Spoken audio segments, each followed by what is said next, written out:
Bit of an unusual video, this one. It's not about cars. It's one of those rare occasions when my professional life and my hobby sort of cross over, so I thought I'd share it on the channel. Rewind to about 1981, and I'm a very small child. I'm 3 years old, living in West London. I was born in the West Midlands, but spent a few years in London as a small kid.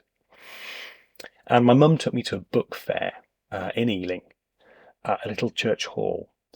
And even at that tender age, I was a little bit obsessed with all things sciencey, science fiction.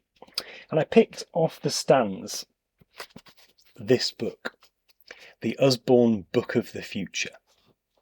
You can see why it appealed to someone in the age of Star Wars. And as you can tell from the fact that this book is in about 5 pieces,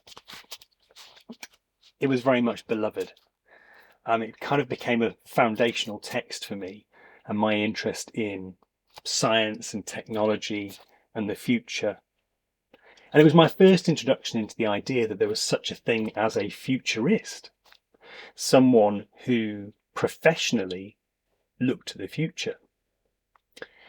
Fast forward 42 years, and I am a futurist. I'm a professional futurist, and I work with organisations around the world, and I can drop some nice big names here like NASA to help them look to the future, to help them understand the future, tell stories about it, and work out what to do about it. Anyway, about 12 years ago now, I wrote to Usborne, the publisher of the Book of the Future, and told them just how important it was to me, what that book meant to me, and suggested that they do a new one, and that maybe they should let me write it. And they replied about 2 weeks later. And it was a very nice reply, but it was a nice no. They said, "We don't think the time is right." They said, "We only work with in-house authors, but thanks for getting in touch, and we're so pleased you loved the book and it was so important to you." And then about 2 years ago, when I was on holiday in Northumberland, when none of us could go abroad, or at least not very easily, I got another email. And it was the man who'd been a junior member of the editorial team back when I'd first written, who'd sort of kept an eye on what I was doing in my career, and had, in conversation with the team at Usborne, decided that actually maybe now the time was right to do a new book of the future, but also maybe to reissue the original. And we started talking, we started working on a new book, and that book's coming out next year. And then I got the question, would I like to write the foreword for a reissue of the original Book of the Future?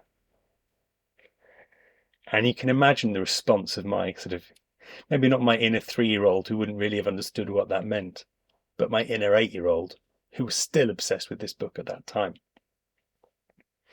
This week, that reissued book with a foreword from me is released. Not only that, I'm doing a load of media interviews about it. I'm off to London to sign some books, to Forbidden Planet no less. And yeah, it's pretty exciting. And Gosh Comics as well. So it's a big week for me, which means I'm not going to get a normal video out, probably. Maybe Thursday, but definitely not on Tuesday.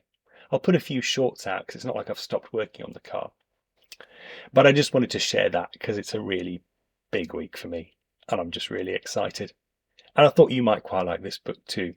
If you're of a similar vintage to me, maybe it came across your desk, maybe you picked it out of a library.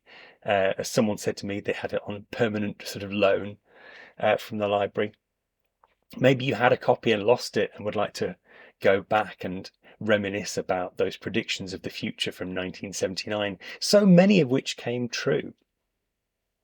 Anyway, I hope you'll forgive this indulgence. Back to car stuff next time. Thanks for watching. Bye-bye.